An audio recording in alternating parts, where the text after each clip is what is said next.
One of the greatest obstacles to crafting health and wellness is identifying and controlling inflammation. It's at the core of all complex and chronic diseases, and it's the driving mechanism that underlies the most common symptoms that people like you struggle to overcome. Join us as we explore cutting-edge science and research to give you the information and tools you need to create the quality of life you want and deserve. And now, here is the host of Inflammation Nation, Dr. Stephen Noseworthy. Hey there, and welcome back to the Inflammation Nation podcast. I'm Dr. Steve Noseworthy. We're in the middle of a little mini series where we're talking about different hormones and the applications of those hormones to health.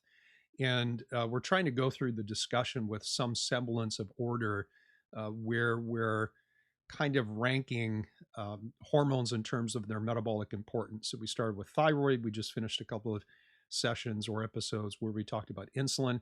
And before we move on to other hormones that are very critically important, like stress hormones, i.e. cortisol, and then the reproductive hormones, I want to just take a little bit of time and talk about something that's really not discussed very often at all, hardly at all in conventional medicine, with the exception of, I think, certain types of conditions, but not even talked about much at all in terms of functional medicine or functional nutrition practices, and that is the hormone glucagon.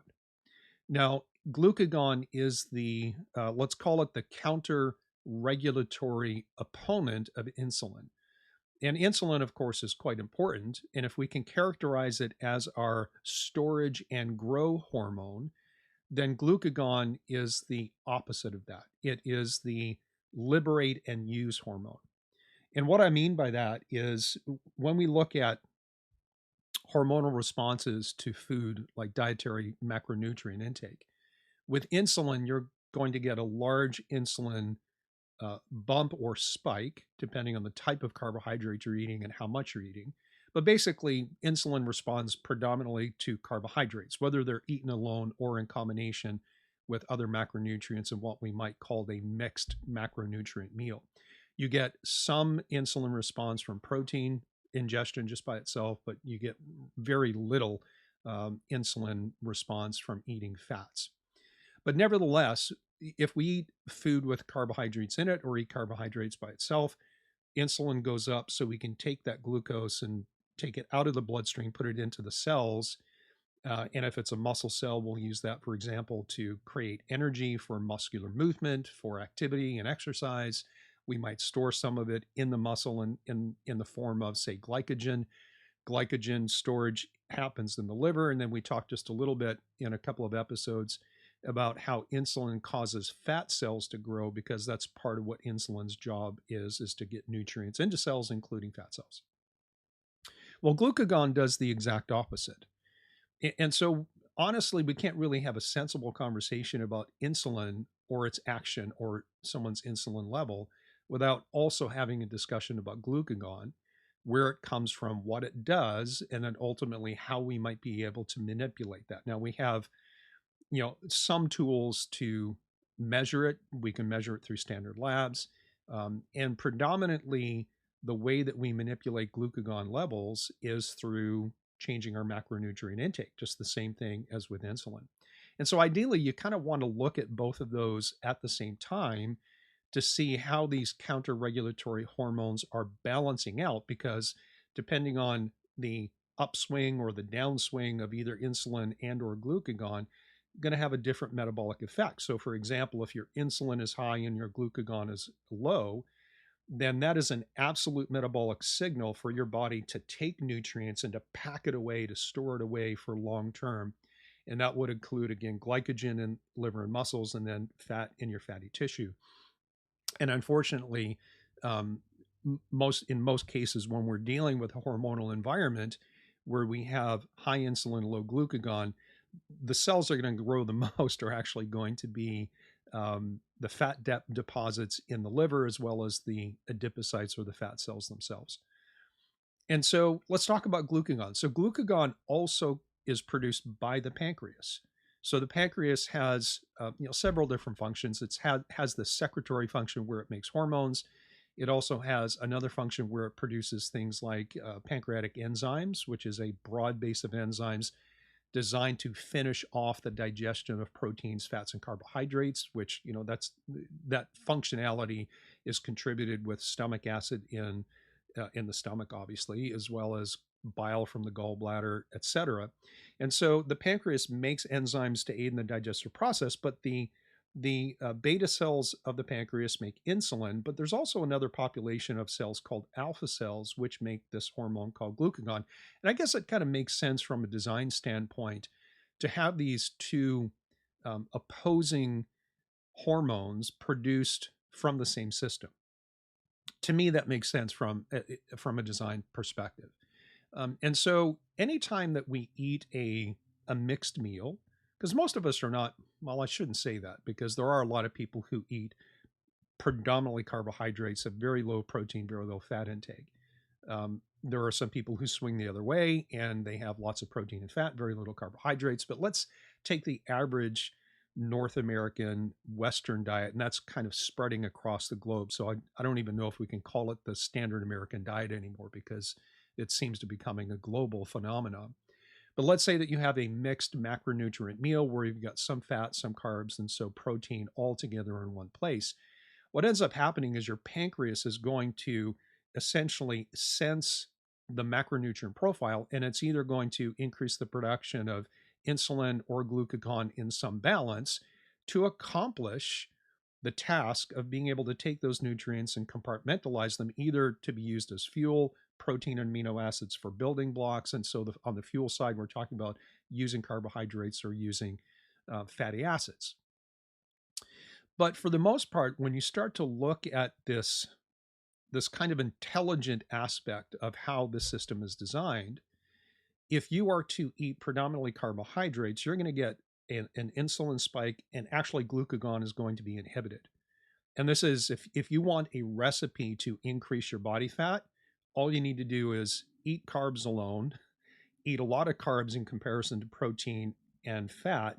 And what will happen is your insulin goes up, and that's your store and grow signal, and your glucagon levels will go down. And remember, the glucagon signal is to liberate and use. And so while insulin takes nutrients and packs it away in different cell types, glucagon will liberate nutrients that are in the cell and allow you to utilize them as fuel. And so obviously you want to have a balance of those two things and send your body consistent metabolic signals, continuous inputs that give it clear instructions about what your goals are.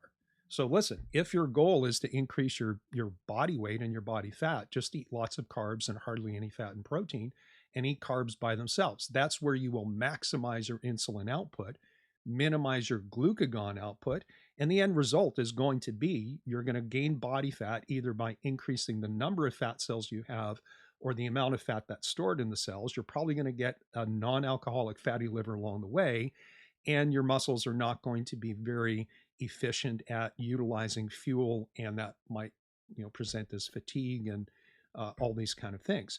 But if the opposite is true, if your goal and what you're aiming for is to minimize body fat, maximize energy production, and along the way have positive impacts on how your muscles are functioning, even if your goal is not to increase your muscle mass. If your goal is to decrease your fat mass, let's say you're keeping your lean muscle mass the same, then you have to do the exact opposite of what triggers the insulin response, right? And remember this, and this is probably the most important thing that I can say about this particular topic, aside from clarifying exactly what glucagon is and what we can do about it, is to understand that the food that you eat and the macronutrient profile that you adopt is a set of instructions for your metabolic hormonal systems to do something very specific. And think of it as just as a very simple input output scenario. And again, not to beat a dead horse, if the output you want is to increase your fat mass and to promote the probability of something like a non-alcoholic fatty liver, then just eat tons of carbs that have a high glycemic index. They spike your insulin, they inhibit your glucagon output, and you're going to accomplish that very, very efficiently. Hi there, it's Dr. Noseworthy. want to extend my appreciation to all of you in the Inflammation Nation who have helped my podcast become a great success in these first few months. I truly appreciate you. Also wanted to let you know about my brand new do-it-yourself online program called the 5-Step Gut Protocol. I designed this program for people who want to take charge of their own health and stop waiting around for someone else to tell them what to do. I've combined old naturopathic principles with cutting-edge research to create a truly unique program that will help you construct your own gut protocol. You've ever wondered if you have gut infections, a leaky gut, or a bad microbiome?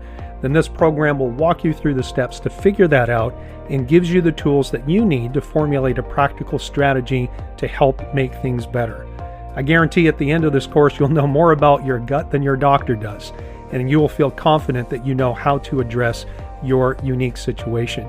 You can check it out at my website at www.drnoseworthy.com. That's drnoseworthy.com. And just look for the tab at the top that says The Programs. Thanks for listening.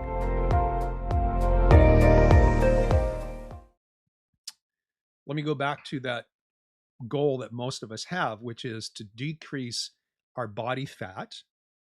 Whether or not your total weight changes is a different issue. But most of us want to have less body fat. We want muscles that work effectively and efficiently and keep us functional. Then our job at that point is to limit insulin production and to maximize glucagon output. And if it is true, which it is, that the diet that you choose to eat, including the macronutrient profile that you adopt, and I'm talking about high carb, low carb, high protein, low protein, high fat, low fat, etc., that if you want to stimulate glucagon and you want to inhibit your insulin, you need to do a couple of things. You need to limit your carbohydrate intake so you can control your insulin, so your insulin does not spike or stay elevated for long periods of time.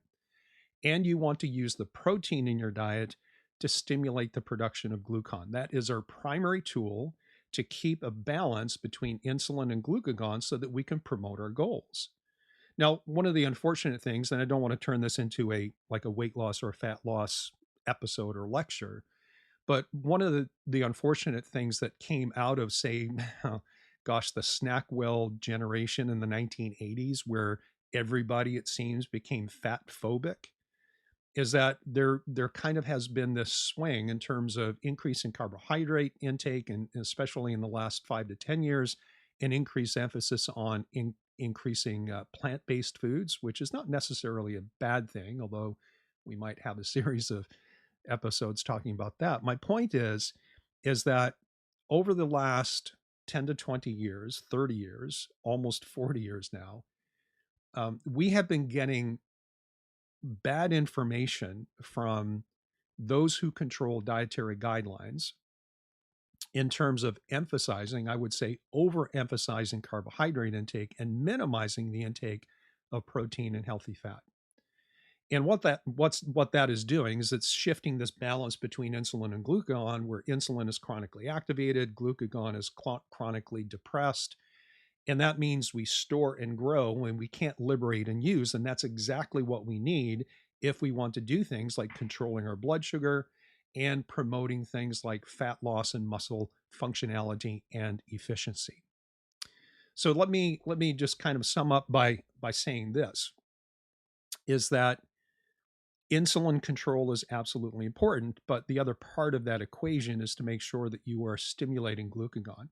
So you might be someone who's trying to lose some body fat, control their blood sugar, and the only thing that you do is reduce your carbohydrates. Now, if you keep everything else the same, then you're also going to be dropping your calories, and that certainly can promote weight loss as well, although just simple calorie restriction doesn't necessarily mean that you're not losing muscle mass at the same time that you're losing fat mass. But an optimized approach to balancing insulin and glucagon, particularly if your goal is to recomposition or recomposite, is that the way to say it? To go through what we call recompositioning is to lose fat mass and either maintain or increase your muscle mass. Then not only is it critical to control your insulin, it's critical to use protein to augment the production of glucagon. Now, the other upside of increasing your protein is, I think, twofold. And I could, if I took more time to think about it, I could probably add to the list. But the upside of increasing protein intake is number one, in nature, we basically never see a we never see protein without fat.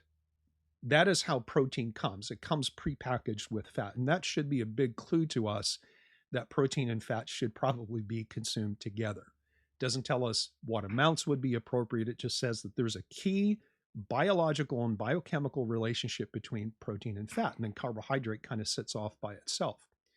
The other impact of increasing your protein intake is that depending on what your activity levels are, just simply increasing your protein not only stimulates more glucagon, which allows you to utilize stored energy predominantly, as we say, in terms of stored body fat, but it can, even without resistance training, increase your muscle protein synthesis rate. And we've seen this over and over and over again with clients who don't change their calories, um, they don't change their exercise program, either how much or the type of exercise they're doing. All they do is they drop their carbohydrates down to a point where their body can tolerate it and they're controlling insulin, and they increase their protein levels to maximize muscle protein synthesis for their given level of activity. And someone might, drop 10 pounds of fat and gain 5 or 6, 7 pounds of muscle. And so they have a net scale change of minus three pounds, something like that.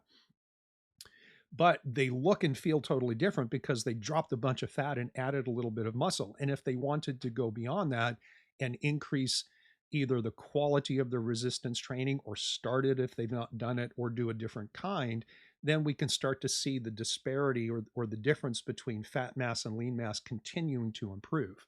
Ideally, and you don't ever want zero body fat. I mean, you'd be dead if you had zero body fat. We need some body fat for hormones and, all this kind of stuff.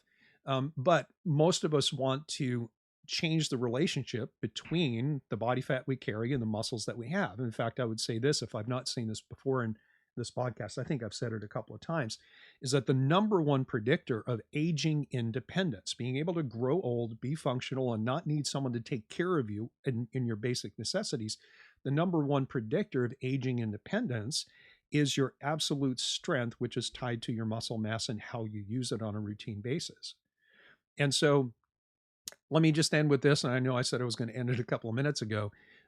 If you're interested in increasing your protein intake, I'm not going to get into, at least in this discussion, about, like qualities of proteins and all that kind of stuff. I talked a lot about that in the mini series we did on discovering your ideal food code, or crafting your ideal diet. I can't remember what I named that series of episodes. But there's a lot of research out right now, and has been coming out in the last decade or so. One of the top muscle protein synthesis research is a guy named Stort Phillips. Forgive me, Stort, if you ever hear this. Stort Phillips, he's at McMaster University, I believe, up in Canada. He's one of the top premier researchers these days. If you just Google his name, Stort Phillips, and protein, you'll come up with any number of lectures that he has, say, on YouTube, or where he's been a guest on someone's podcast. Maybe I'll get him on here one of these days. And he's very clear on what protein intake needs to look like, and really just depends on your activity levels as well as your current muscle mass. So people who are more active with more muscle, particularly if they're engaging in resistance training, need a lot more protein.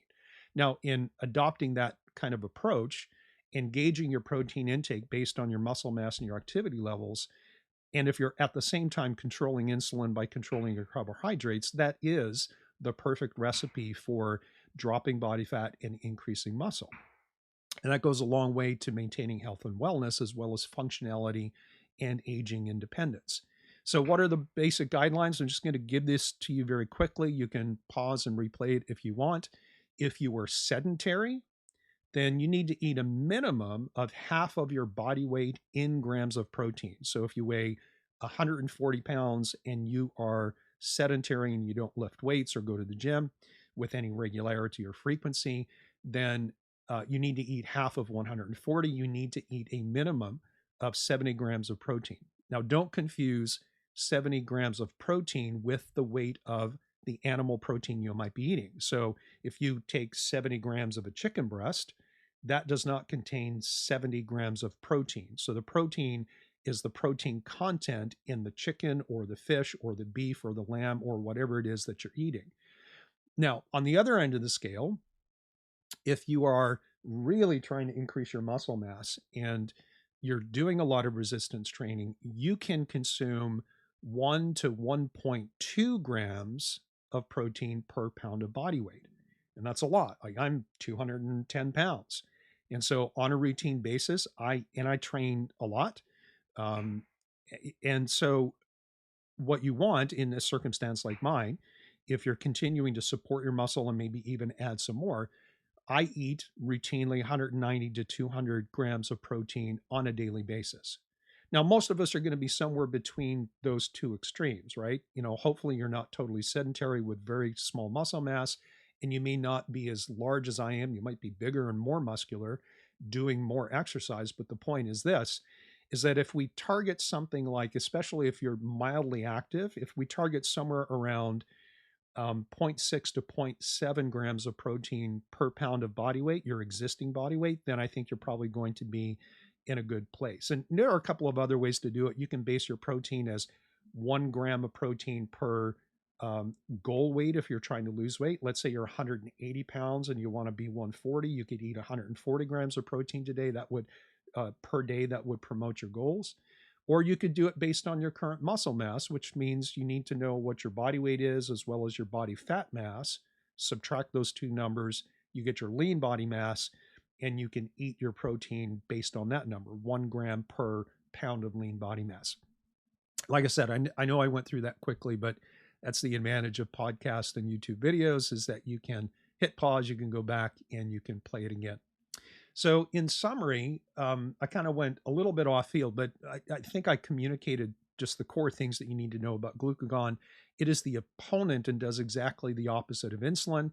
They function together to create a hormonal environment that will promote either fat gain and body weight gain, or fat liberation, fat loss, and either maintenance or potentially the increase of your muscle mass, which is always a good deal. All right, we'll leave it there, and I'll see you on the next episode.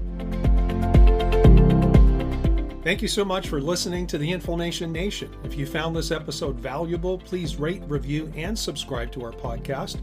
Be the first to know when a new episode drops so that you can stay on top of your game. It also helps others like you find the answers they need.